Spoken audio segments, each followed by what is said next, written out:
So UFC 12 Judgement Day took place on February 7th, 1997 in Dothan, Alabama at the Dothan Civic Center.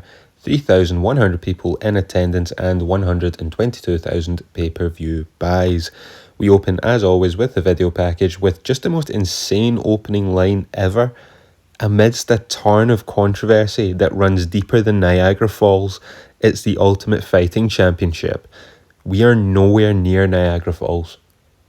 Like, Dan Severn's from Michigan, Coleman from Ohio, the show is in Alabama. What the fuck are you talking about right now? Video this time not really filled with highlights as such, but it's just kind of promo for our main event, Dan Severn, Mark Coleman, heavyweight title. We don't open up the gate. We don't even, seeing isn't even believing. We instead just come out of that to Dothan, Alabama, which at the time was recently voted the nicest place to live in Alabama. I wonder how it's doing now. I don't know if I reach anyone in Alabama, but turns out that the UFC attempted to have this in Niagara Falls, New York. They couldn't get it sanctioned. They then attempted to move it to Oregon, got banned there as well. So now we are back in Alabama, and we just didn't bother changing the video package. But we come up to the arena. Bruce Beck, as always, gives some promo for the fight between the Beast and the Hammer before telling us about our two tournaments. We get Jeff Blatnick's thoughts on the weight division tournaments. He's for it, and to be honest, I can go either way. I sort of like the David and Goliath aspect of early UFC, but I think we could actually bring this to an ultimate situation where we get 4 winners from each side. They all come together in one tournament, but that is wishful thinking because there are no ultimates anymore, sadly. But that would have been good though. We get a look at the lightweight tournament, and for fuck's sake, we need to watch Jerry Bohlander again. Fucking hell. We cannot escape these Lions Den fighters, man. Like, say what you want about Hoist Gracie, and I have. At least he didn't bring the boys with him like Shamrock did to just stink the joint out, man. But, look, we have a few names here who we'll visit in a minute. Heavyweight tournament looks like we have Scott Ferozzo, who we've seen before, and Vitor Belfort for the first time. The Phenom has arrived, 19 years old. We'll see what he can do. Main event, Coleman versus Severn. And you might have seen him there. Joe Rogan, full head of hair, pierced ear, absolute cursed image, 29 years old. He's our correspondent in the back who's going to fill us in with updates when we need him. We go over the rules and such, you know the drill. Shamrock's here at the table, and he would debut for WWE in 2 weeks' time, but he's here tonight to do commentary. He's actually not bad, but we get Bohlander against Rene Martinez. We'll call him Ray.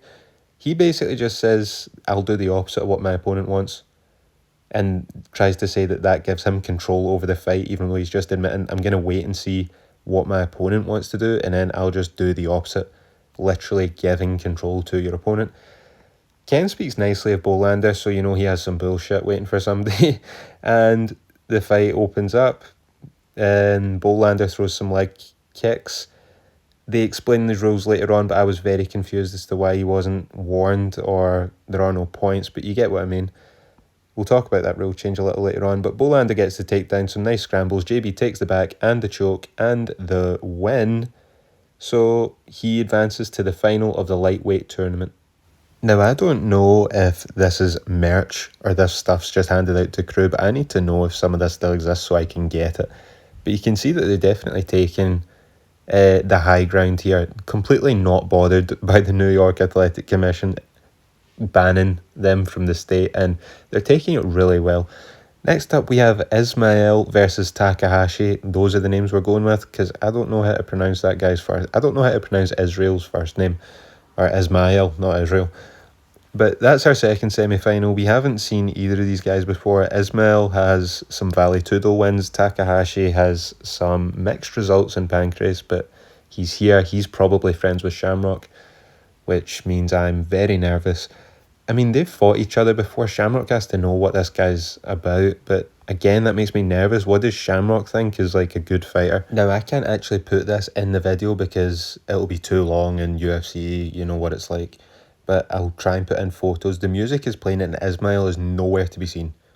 Like, has this guy got lost on the way? Why is the music playing? Commentary's asking him here, where the fuck is this guy? Is this mind games? Mind games for who? There's no one in the octagon. Obviously, this fucking clown Ismail is a jiu-jitsu guy. And So we're therefore supporting Takahashi here in this one, folks. It's been minutes and Ismail still hadn't arrived to the cage. He finally emerges and brings the fucking favela with him. Now, I really hope this guy loses. Why do you have 30 people for your corner? Like, both these guys have terribly translated pre-fight comments where the translation speaks over the fighters. It's just incoherent noise you can't understand. The fight starts and I can guarantee you Ismail will break his hands here. Even if he gets to throw them, he will break them. Just no wraps, just a terrible idea. Takahashi, not Takashi, opens by giving Ismail a wedgie, exposing one of the cheeks.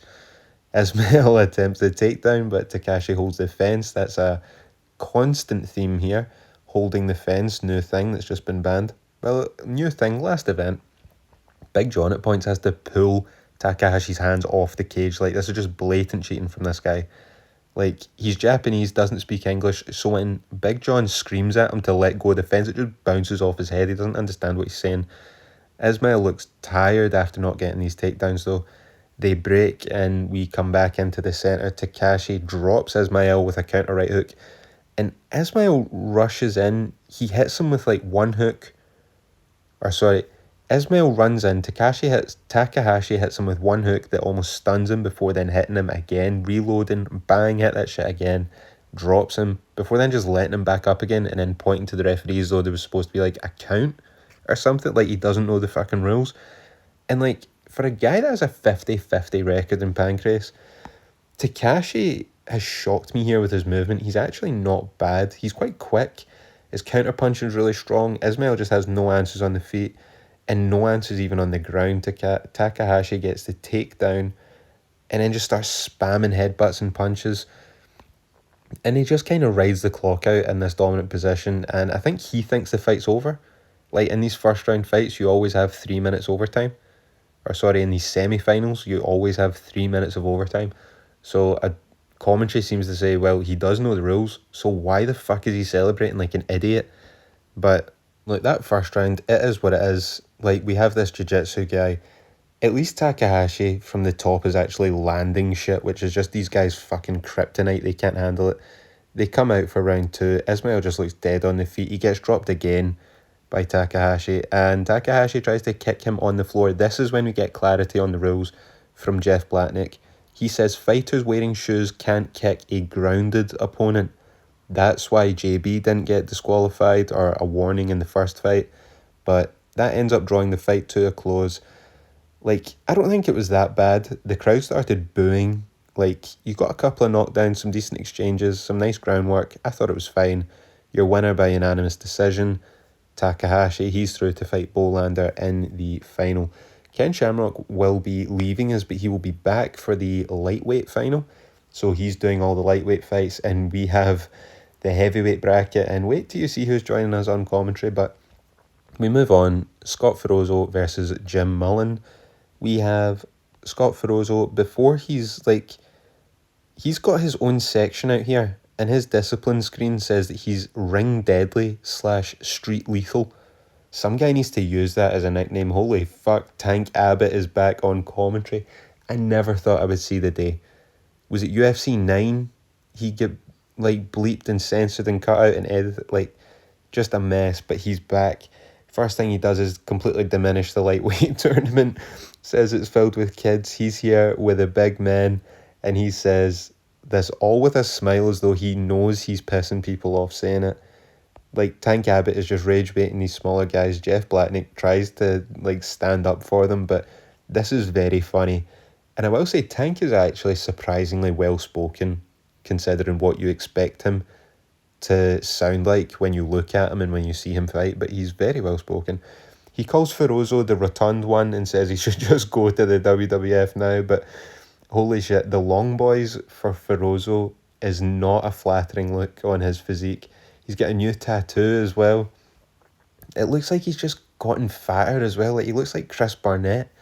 He clinches Mullen against the fence and just starts kneeing him against the cage, grabs the front face lock, gets the takedown, putting all his weight on him. Ferozzo lands some body shots before standing up, kneeing Mullen in the face while he's still seated up against the fence. I've spoken before about how well the octagon's mic'd up. and it's too well mic'd up here. You can hear Ferozo wheezing in there. Like, it's beyond heavy breathing. It's transitioned to wheezing. He lands more knees up against the fence. Mullen's barely even trying to get up here. When he finally gets back to his feet, he just gets picked up and dunked. Like, and the wheezing goes on. It continues. This is the heaviest breathing I've ever heard. Big John tries to check the cut on Mullen's head. He gets checked on by the doctors. He gets let back in. I have no idea what that spinning attack was that he was trying to go for. Spinning back fist? Really? In 1997, the spinning back fist? Bruce Beck says, well, Scott Ferozo's not a poster boy, but he's through to the final. He ended up getting the TKO finish, and he is through to face the winner of our next fight. We have Vitor Belfort, the phenom, still a teenager at this point, taking on Trey Tellingham. I can't pronounce his second name, we'll call him Trey. Bruce Beck tells us that here, this guy looks all fucked up, and just in case you're wondering, he had a car accident when he was like 1 year old, and he lost like his pectoral muscle, so his chest looks like kind of crazy. Just in case you're wondering what happened to his chest, there it is, you see, he's missing one. But apropos of nothing, we get this UFC flashback, which makes us watch Chemo and Royce Gracie again. And they are desperate to attach Royce Gracie, or just the Gracie name, to Belfort, like, not understanding that when you're associated with Gracies, it just does more damage to your perception than make people fear you. They just think you're a straight pussy. Like, we've seen the Gracie style already. Like, let Vitor handle business on his own.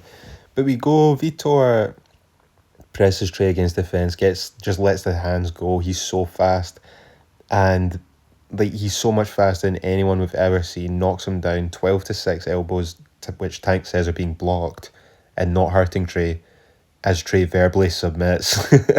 And your winner by TKO, Vitor Belfort. Like, he gave up and Big John didn't hear it. Vitor is a very good sport here and stops hitting Trey when he gave up. Other people would be landing super necessary follow-up shots even after the fight's over. So it was nice from Vitor, but now commentary, and particularly Tank, is saying, yeah, this isn't a jiu-jitsu guy. He is not bitch made. Commentary seemed very impressed, and Bruce Beck plants the seeds at the desk here for a Tank and Vitor fight, something that I wouldn't mind seeing. We now get propaganda for Mark Coleman, fighting tonight for the brand new first time ever UFC Heavyweight Championship. This fight was originally supposed to be Don Fry and Dan Severn, but Don Fry broke his hand in the last fight at the Ultimate against Tank Abbott, so he couldn't make tonight, or he couldn't fight tonight at least. He would not be seen in the octagon ever again, as we went over in our Ultimate review. But in his place, Mark the Hammer Coleman, who says it's his goal to retire undefeated. We'll see how he gets on tonight. Joe Rogan in the back tells us Takahashi has broke his hand. Nick Sanzo will take his place in the lightweight tournament final. Sanzo beat Jackie Lee in an alternate fight in 48 seconds, and more of this jiu-jitsu bullshit. Like, you kidding me? I don't hate jiu-jitsu. I love Charles Oliveira. But he's an active grappler. He doesn't just sit there racking up bullshit control time or lying his back holding on to guard whilst being immobile. That's why I shit on jiu-jitsu so bad at this time. But the fight starts, JB with a leg kick to start again. He gets the upper hand in the clinch and uses what Shamrock calls the crucifix. Now, I don't recognise this as a crucifix. I recognise that more as like what Kamzat did to DDP. But he actually applies this crucifix, making it a choke by pulling the arms back. He's forcing Sanzo's chin to chest.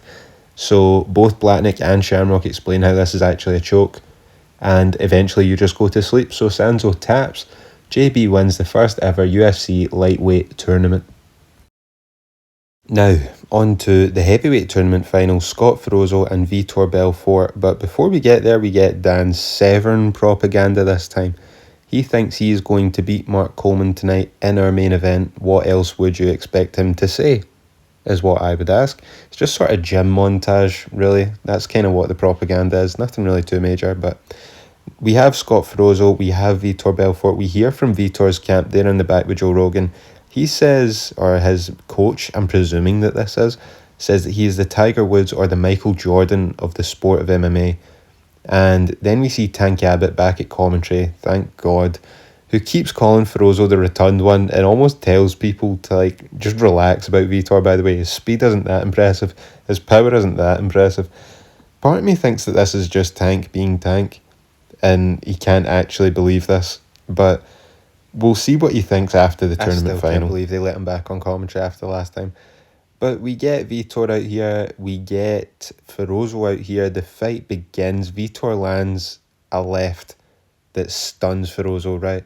First punch of the fight. Tank Abbott was just saying, here, guys, let's not overreact now. The speed isn't that impressive. The power isn't that impressive. Now, I'm not saying you need to be the fastest puncher ever, right? For, like, Ferozo, or to land on Ferozo and have him just not react, okay? But Vitor then lands another punch, which then just drops the fucking over 300 pounder here. Before he can even react, he has no idea what even hit him. Vitor lands ground and pound to back of the head. Big John stops the fight in under 1 minute. Ferozo stands up and tries to pick up and take down Vitor after the fight. The fight is clearly over. What the fuck is he doing? But Vitor celebrates with the entire favela. The corner's going ballistic, waving the Brazilian flags, and Tank Abbott says, what the fuck is he doing? Did the guy just win the Olympics? Can we please get Tank Abbott on commentary every event? Genuinely, like, any time this guy isn't fighting, can we please have him on commentary? He is tremendous. Tank says that might have been an early stoppage, or they ask him about the fight after the fact.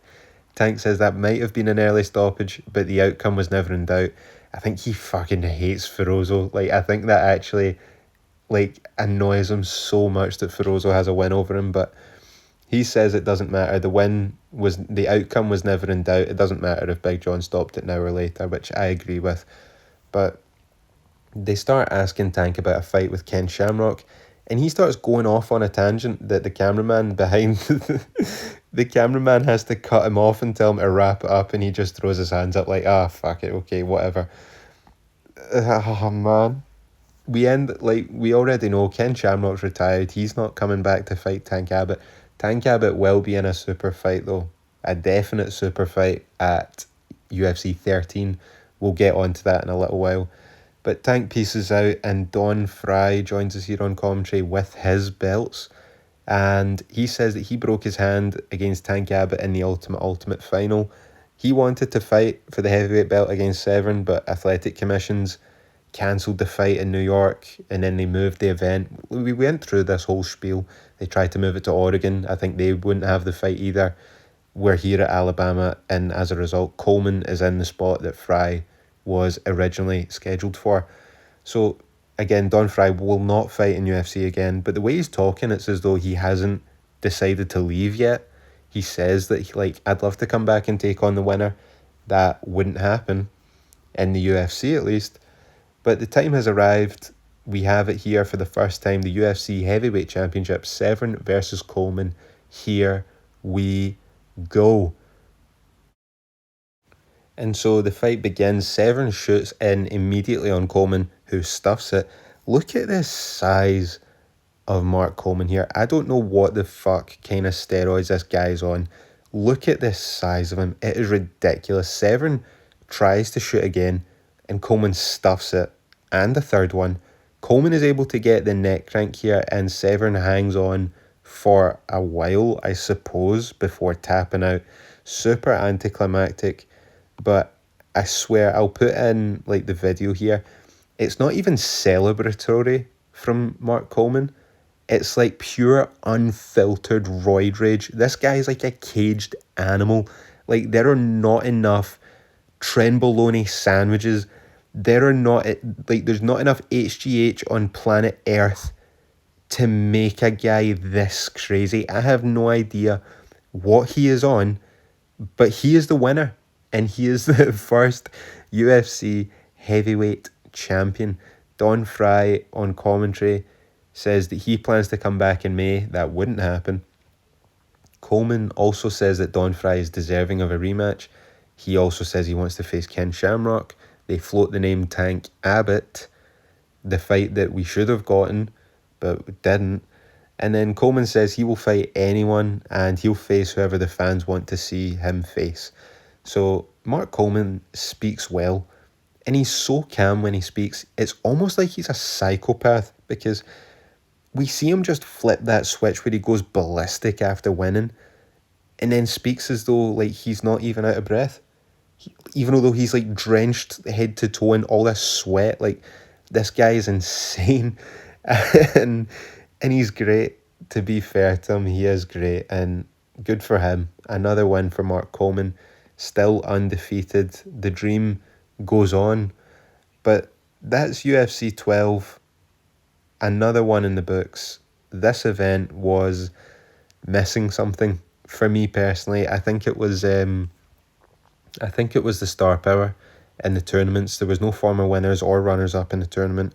All the stars were at the fucking commentary desk. Like, Don Fry, Ken Shamrock, Tank Abbott, that's your stars right there. And Severn and Coleman, sure, they're in the super fight, but it meant that the tournament suffered. I know that Vitor Belfort is a star and star-making performance tonight, but we'd never seen him before this point, so the crowd doesn't acknowledge, like, oh, holy shit, that's Vitor Belfort, and that's a shame. But, like, what, you can't expect them to be keeping up with fucking Brazilian Vale Tudo and know that this guy's insane. But Ferozo, I want to like him after that promo that he cut at the Ultimate, but he's so out of shape that it's distracting to watch. Like, I can't focus on anything else in there except the fucking overhang of his gut.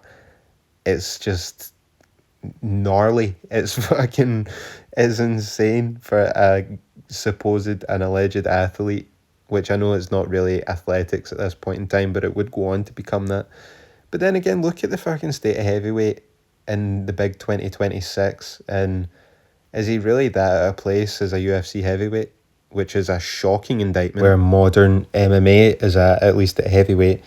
But look, as a recap of the whole piece, Takahashi versus Ismail had a fine fight. The JB fights were what they were, nothing special. Vitor was definitely the shining light of this event over both tournaments. Like, probably the only thing I could genuinely recommend you go back and watch for being actually good. In terms of historical significance, sure, watch Coleman and Severn, but to actually be entertained, Vitor Belfort's combined, 2 minutes in the cage was almost the only worthwhile thing.